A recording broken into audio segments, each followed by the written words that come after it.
Matthew chapter 7. We are teaching through the Sermon on the Mount, which is Jesus' vision for the kind of life that is possible if we apprentice under him as our rabbi, if we organize our life around three goals: to be with Jesus, to become like Jesus, and to do what he did. That is what it means to apprentice under, or just in our language, to follow Jesus. And we're nearing the end. It's Matthew 5, 6, and 7. We left off a few weeks ago with Bethany in verse 11. Let's read the next line, verse 12. So in everything, do to others what you would have them do to you. For this sums up the law and the prophets. Read that out loud with me. So in everything, do to others what you would have them do to you. For this sums up the law and the prophets. There's a story from the first century about two rabbis, Rabbi Shammai and Rabbi Hillel. Rabbi Shammai was the more kind of closed off and conservative, a bit more grumpy of the two, while Hillel was the Portlander. He was more open and progressive, went to Berkeley, something like that.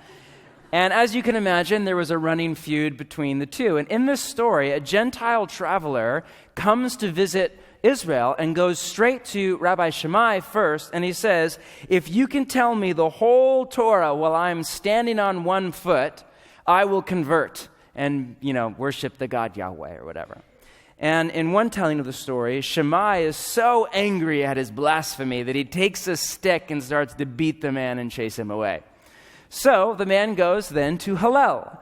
And same question. If you can tell me the whole Torah while I'm standing on one leg, I will convert. And Hillel says this: what is hateful to you, do not do to your neighbor. That is the whole Torah. The rest is commentary. How good is that? Now, does that sound at all familiar? Yeah, it sounds a lot like the saying that we just read from Jesus. Now, this is a few decades before Jesus.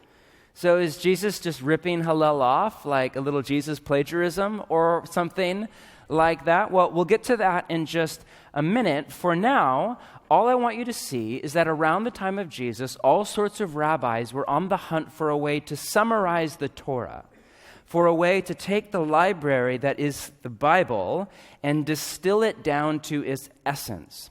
And this teaching that you have in front of you, chapter 7, verse 12, is Rabbi Jesus' stab at it. Let's work through it phrase by phrase. First off, so, or in Greek it's the word soon, which we usually translate therefore. And whenever you read a soon or a therefore, it's a signpost pointing not forward but backward to everything that the author just said. In this case, everything, if you can remember that teaching, everything that Jesus just said about the Father and his love for you as his son or his daughter, and his goodness and his generosity toward you. If you then know you're evil, know how to give good gifts to your children, how much more will your Father in heaven give good gifts to those who ask him? So in light of that, the Father's goodness and generosity, Jesus has this to say: in everything, which in the Greek means in everything, all that you do, work, rest, play, your whole life,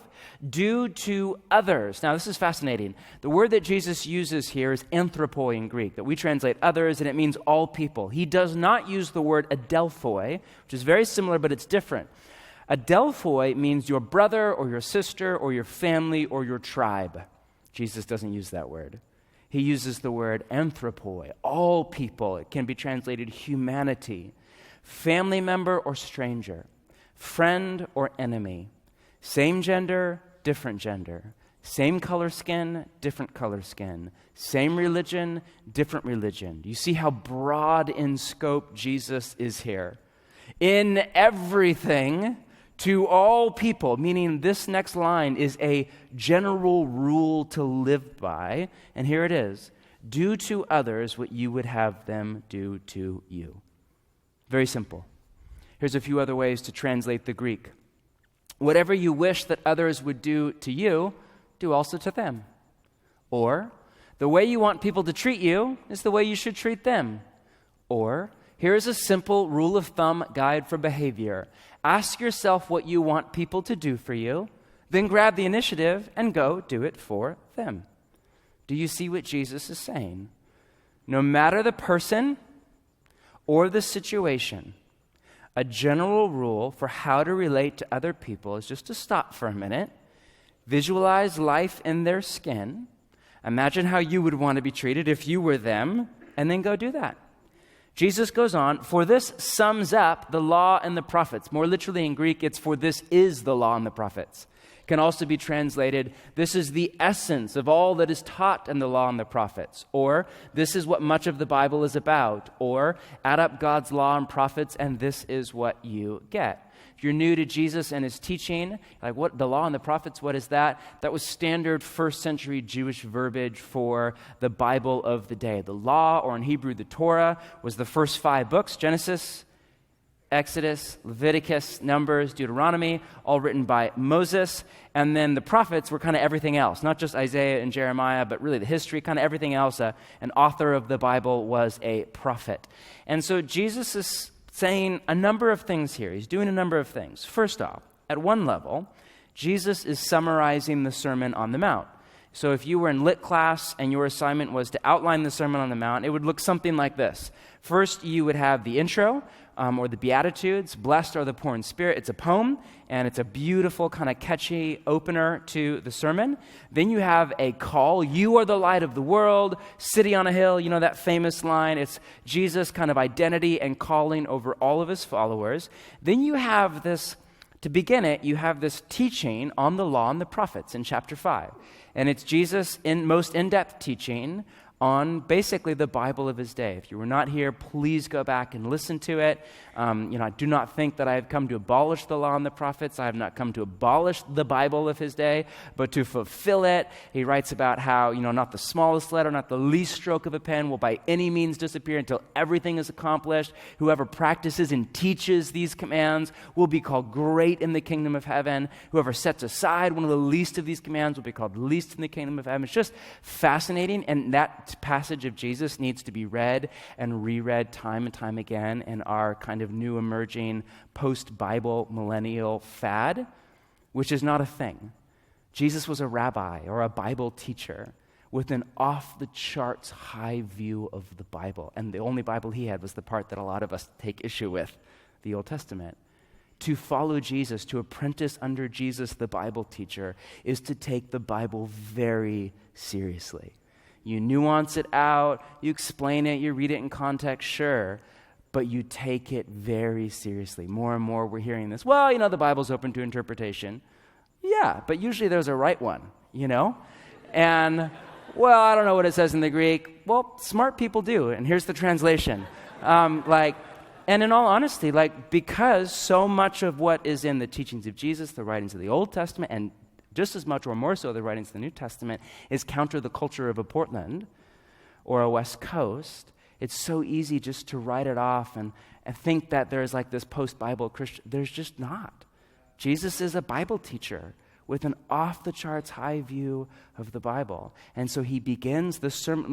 We love the Sermon on the Mount. Do you realize the Sermon on the Mount is a Bible teaching from the Old Testament? Right? So he begins with an in-depth teaching on what the Bible is and what it isn't. Then there are 14 teachings that make up the Sermon on the Mount we've been working through over the last number of months. And each one's basically a Bible teaching. You have heard it said, quote from the Old Testament, but I say to you, Jesus teaching on that.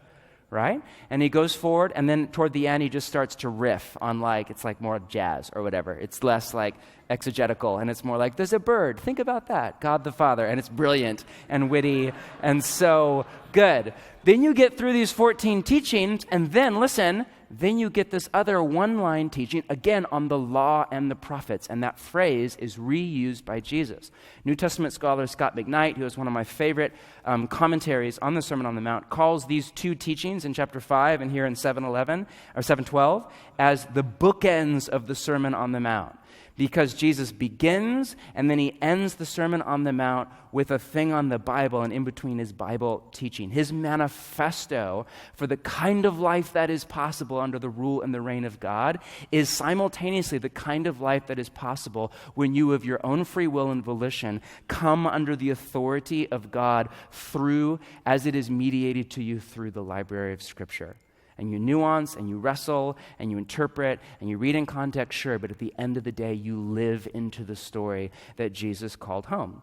And then after that, of course, is an outro that will start next week. All that to say, chapter 7, verse 12, is Jesus' one-line summary of the entire Sermon on the Mount, which just shows you how much of the Sermon on the Mount is about relationship, right?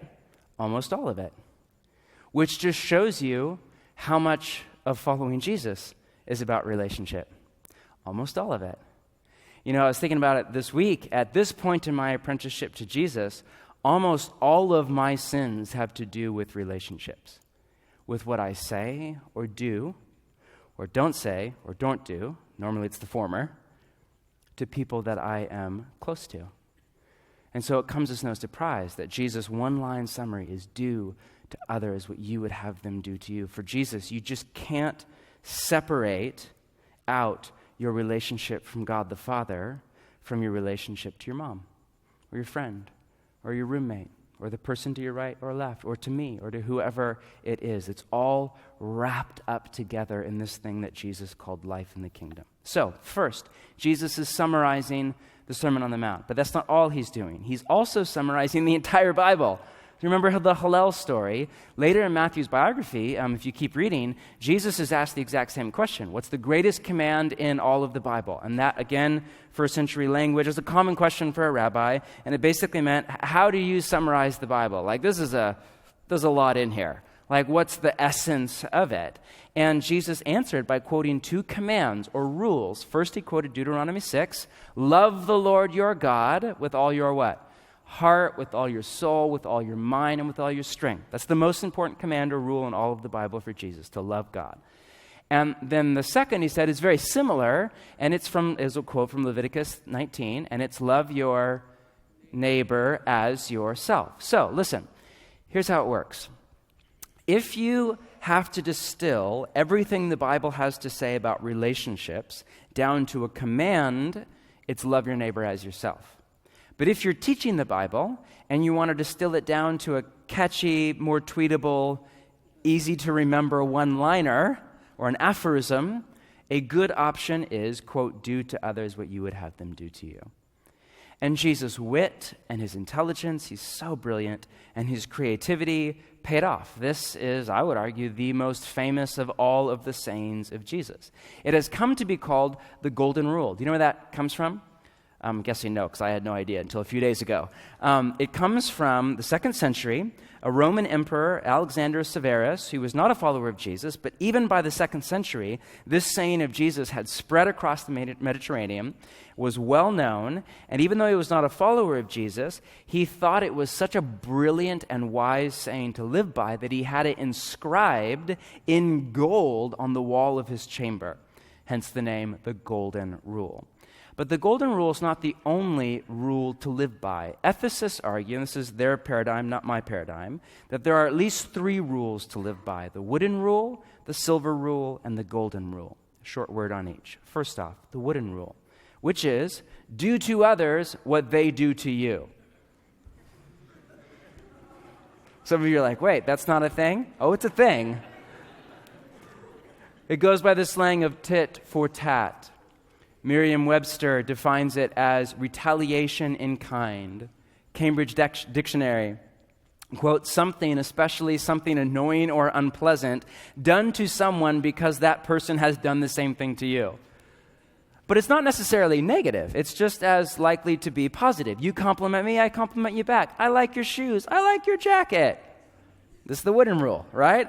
I like your sermon. I like you, whatever. I'm tired tonight. You buy me lunch, I buy you dinner. Oh, it's great. You criticize me, I gossip behind your back. You make a snarky comment to me, I'm passive-aggressive. You push me, I punch you in the face, whatever. This is we laugh, but this is the vicious cycle that humanity is still locked in. It's like this endless game of ping pong. And it is the lowest level of maturity. It's the level of children, and not even children like my kids' age, toddlers. Sadly, many people never rise above this level of maturity. Many people are 20, 30, 40, 50, 60, 70, 80 years old, but remain emotionally and relationally stuck in unhealthy and toxic patterns of reactivity and revenge. And if you don't believe me, just read the comments on YouTube. That's all I have to say. So that's the wooden rule, and that's where a lot of us are at. Second, then you have the silver rule, which is don't do to others what you would not have them do to you, right? So this is the negative version of Jesus saying. And this is the next level of maturity, and it's a giant leap forward in both personal development and human progress. And it's not a new idea, it's ancient. In fact, it predates Jesus. We already quoted Hillel, what is hateful for you, do not do to your neighbor. In the East, quite a while before that, Confucius, when he was asked what's the most important thing, he said in one word, reactivity. And then he said, quote, whatever you do not want others to do to you, do not do to them. You have the Sanskrit word ahisma, which in Buddhism becomes this idea of do no harm, a central idea in Buddhism. In the West, at the same time, you have this famous maxim from the Stoics, a school of Greek philosophers, quote, what you do not wish to be done to you, do not do to anyone else. My point is, this rule, in some form or another, was all over the ancient world long before Jesus of Nazareth. And it is a great rule to live by. I'm all for it. But notice that when you phrase it in the negative and not in the positive, at first it just kind of sounds like semantics. And you hear people say that, well, Jesus, Confucius, Buddha, they're all kind of saying the same thing. Do to others or don't do it, whatever. But then you think about it. There is a very big difference between not doing something to cause some suffering and doing something to alleviate suffering. Am I right? Do no harm is a great idea. I'm all for it. It's not the same thing as love your enemy. Don't oppress the poor through your shopping habits or your life or whatever. That's great. I'm all for that. Do justice for the poor is a whole other level. Does that make sense? A number of thinkers, and if you take issue with this, this is just an observation, all right, not just me, point out that this is why, stereotypes are dangerous, but as a general rule, the East has a much lower value for social justice than the West. In a karmic view of the world, in particular where it's been shaped by Hinduism as well as Buddhism, if somebody is suffering, it's because of sin in a past life. It's justice. And your responsibility is just to not cause more injustice, but then you're done. India in particular is moving in the right direction in beautiful ways, but I was reading not that long ago the Indian intellectual Vishal Mangalwaldi, and I was shocked reading this where he writes that basically most of the growth in social justice in my country, he writes, is due to Christian missionaries. It's like, whoa, that's really intense. My point is, the silver rule is great, but it doesn't get you far enough. It doesn't get you to social justice. It doesn't even get you to love. For that, you need to climb the heights of what has been called the Everest of ethical teaching. You need the golden rule, the positive form. Do to others what you would have them do to you. Now, as far as we can tell, and we don't know for sure, this is a brand new teaching in Jesus' day. As far as we can tell, nobody had ever said this before. It was millennia ahead of its time. In fact, I would argue it is still ahead of its time.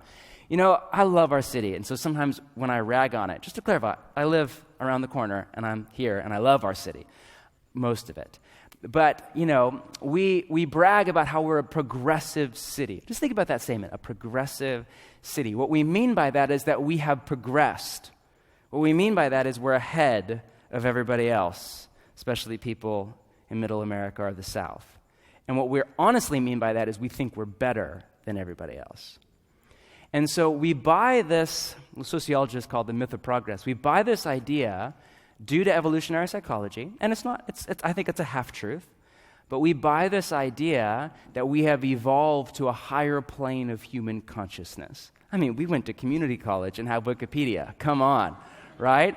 We're like, especially, here on the West Coast, we're in a city, we've evolved to this new plane, and we are all about love. And you hear so much talk about love in our city, and that's great.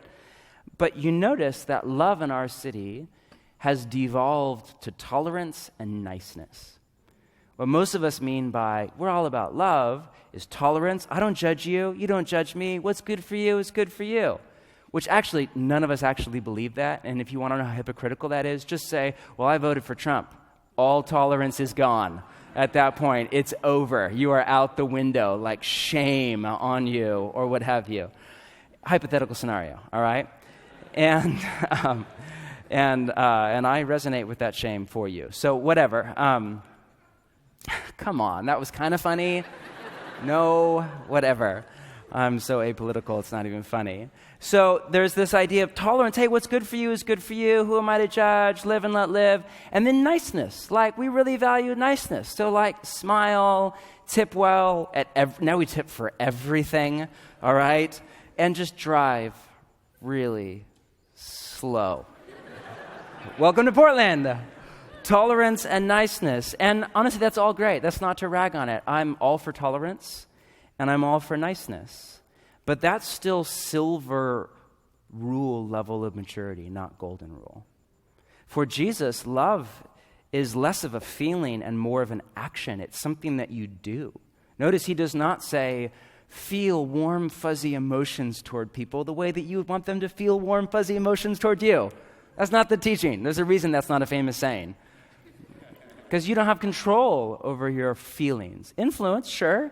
You have a say in it, but you don't. I don't control whether I'm happy or I control my mind, I control my body, I control my schedule, my time, but I can't control how I feel about somebody else.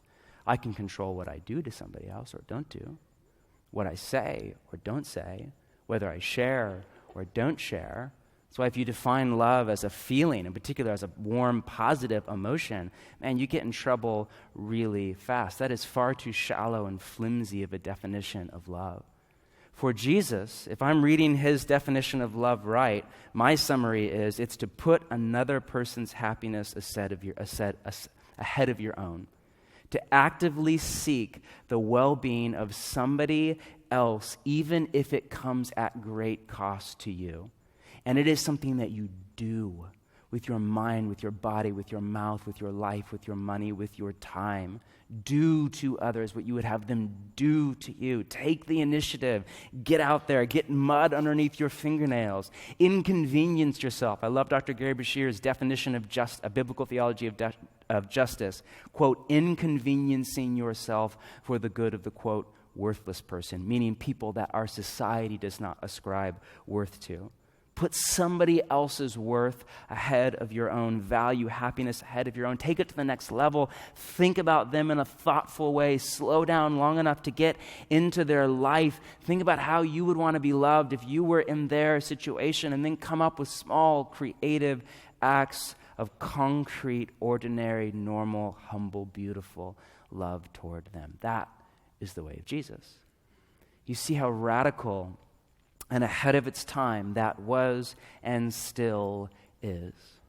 So 3 rules. The wooden rule: do to others what they do to you. The silver: do no harm, just don't do to others what you don't want. The golden: do to others. Which rule are you living by? Which rule is the default setting in your relational posture toward your family, toward your community, toward your boyfriend or your spouse or your mom or your dad?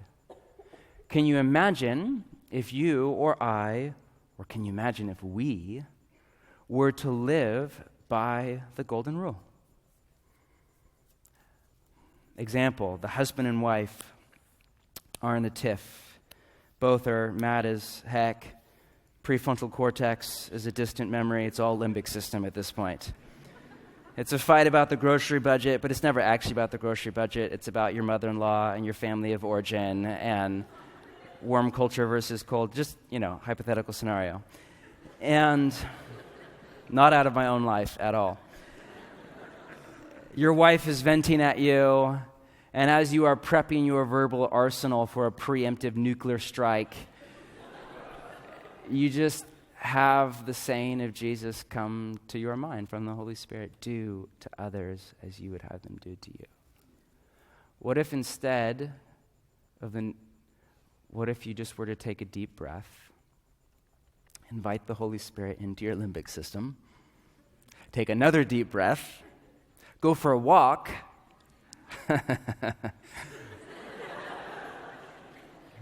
what if you were to bless and not curse? Accept responsibility, apologize. I'm sorry, and this really is a stupid thing to fight about. Can you imagine what that would do to shift the relationship in that moment? You're at work.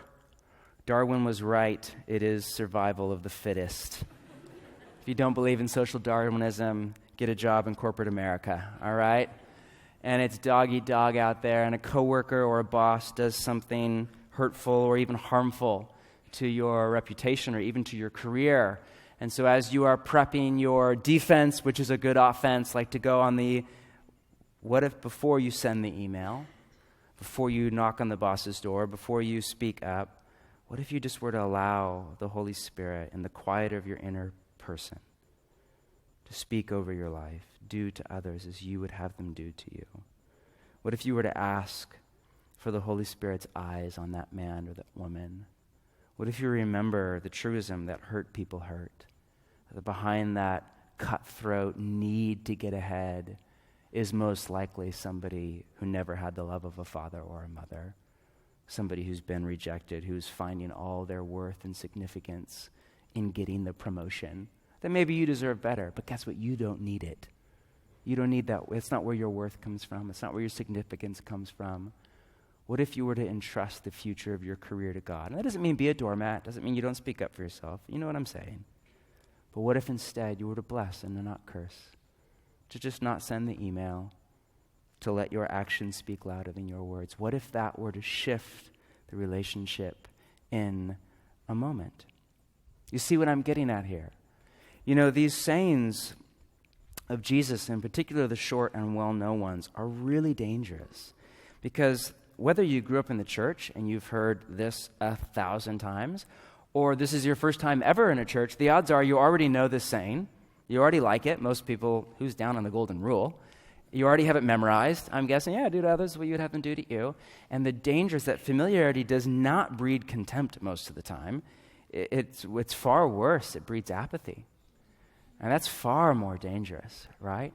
And so we just get used to it, and we get numb to it, and we forget its devastating power to reshape how we relate to other people. And don't let that apathy overcome your emotional experience of this saying of Jesus.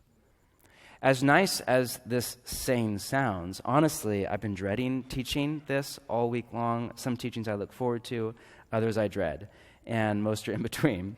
But I've been dreading this one simply because, in all honesty, Friday night, we Sabbath Friday night to Saturday night, and we started our Sabbath with a nice meal and a lovely glass of wine and an animated conversation between my wife and I, also known as a fight. And it had been building for a while, and everything's fine. We're okay in our house, but it's just been kind of a long, hard couple of months, and I've just been traveling a little bit too much, and my wife's health, and our oldest hit puberty. Enough said. And we moved recently just a block away, but to a much smaller place, and it's great. We're very grateful for it, but we're kind of on top of each other. Our kids are all three kids are in one room. I'm an introvert. I have no quiet place right now. So just none of us are all that emotionally healthy. We all value emotional health. We're just not very emotionally healthy right now. And so we're working on it. This is a longer story.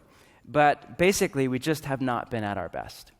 And it kind of all built to a head and to a fight with my wife and I. And, there are two sides to everything in marriage, but it's always like 80% me. And that's not an exaggeration. That's the truth. And at one point in our animated conversation, my wife, not in anger, just in a calm manner, said, you just have not been nice lately. You've just been mean. And she's right. I'm a perfectionist. When I get emotionally unhealthy, I can't love well. And so I get critical, hypercritical, everything. Food's too hot, or it's too cold, or it's too wet, or it's too dry, or it's always just not right. And I get easily angered or even more easily annoyed, and I'm unpleasant. And that is so embarrassing for me to admit to you. I would love to just stand up here. The reality is I have no moral authority to teach this right now. And so I stand up here first in line to repent, not to say, follow me as I follow Christ in this one, unless if step one is just repentance for you as it is for me.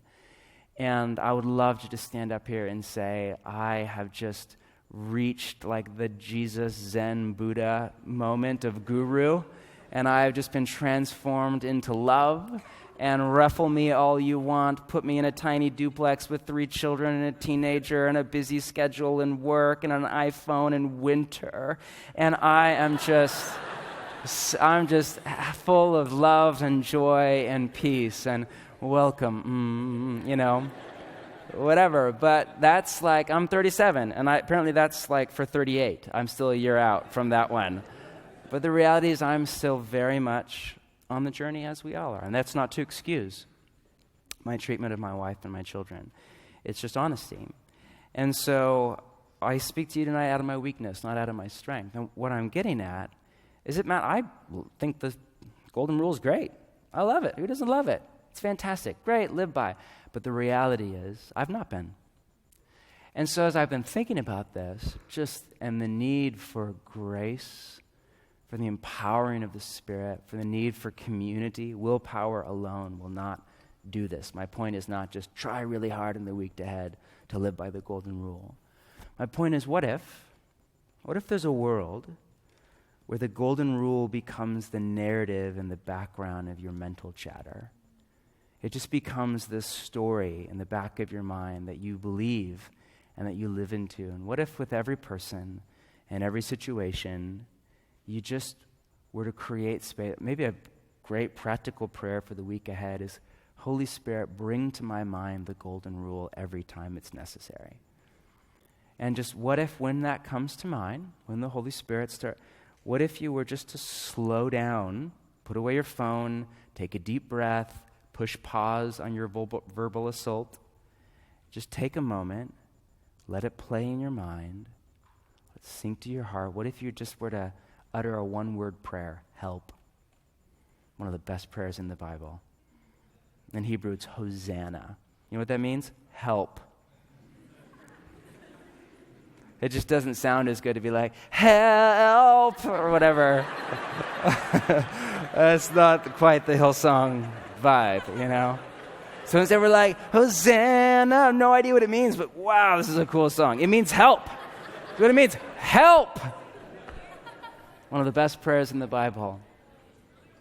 It got Peter out of drowning. It got Daniel out of a lion's den. Help. Sometimes that's all we have. Help.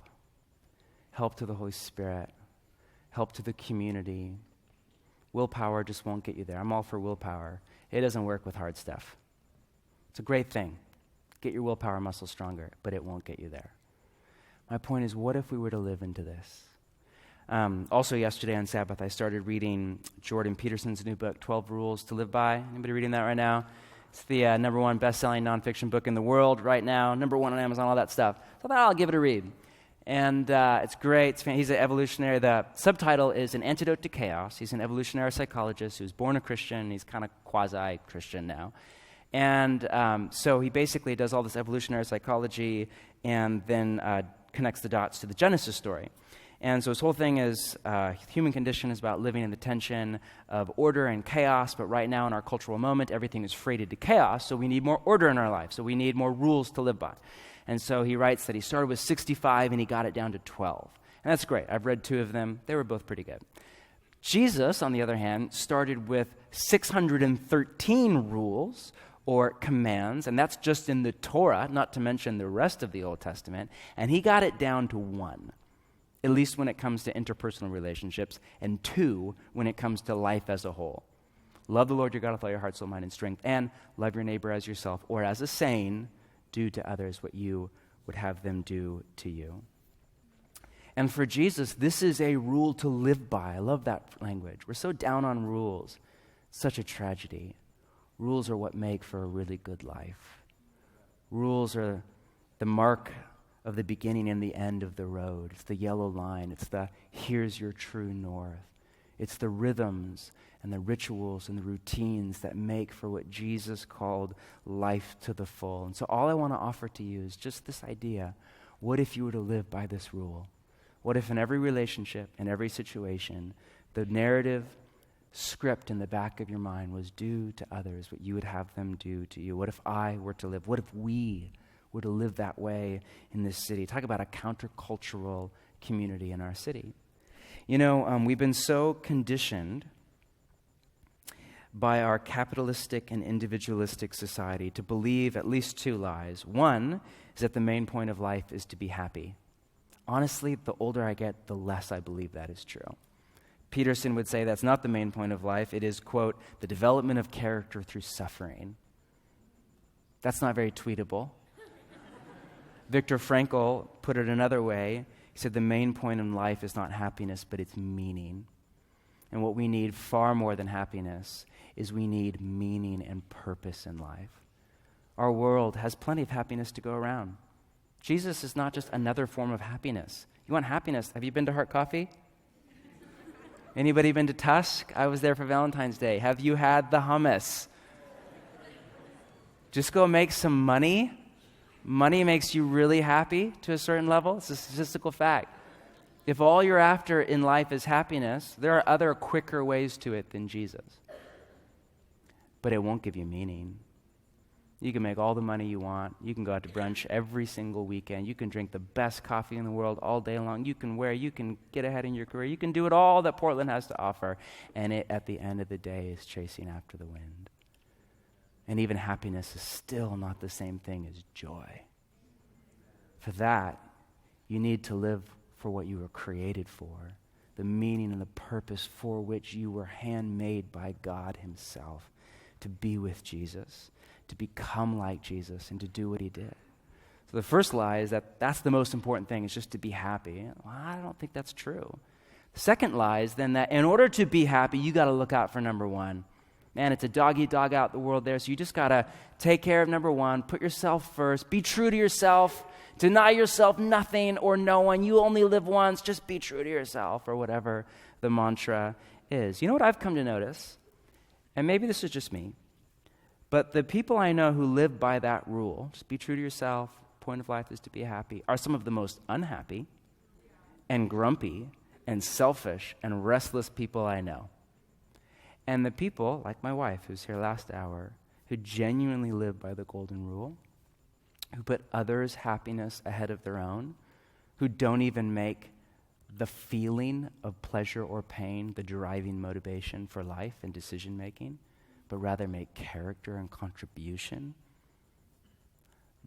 People like that are some of the most happy, at peace, fun to be around, and comfortable in their own skin people that I have ever met. Is that just me?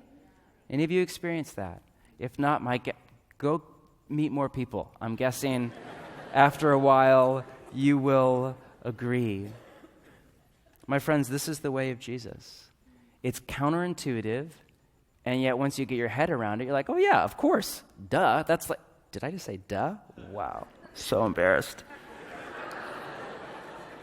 It's the most intelligent thing ever. As Jesus said all the time, the last will be first, the first will be last, the humble will be exalted, the exalted will be humbled. It is the upside down way of Jesus. At first you're like, wait, really? The main point of life isn't happiness? Yeah, it's chasing after the wind. So you live for something else, and then you discover happiness? It's like, wait, what? Exactly. So in the week ahead, may the Spirit of God and the community to your right and to your left and the teachings of Jesus lead you and guide you into a life marked by the golden rule. May the Holy Spirit bring to mind Jesus saying as you go through your week in conversation after conversation, conflict after conflict, moment after moment. May you slow down long enough to hear his voice in the quiet of your inner world. And may the Holy Spirit overflow through you in small, creative acts of love and joy and peace with all that you come into contact with. And may you not live for happiness, but may you discover on the backside of your life with Jesus a deep, wide joy. Let's stand and pray.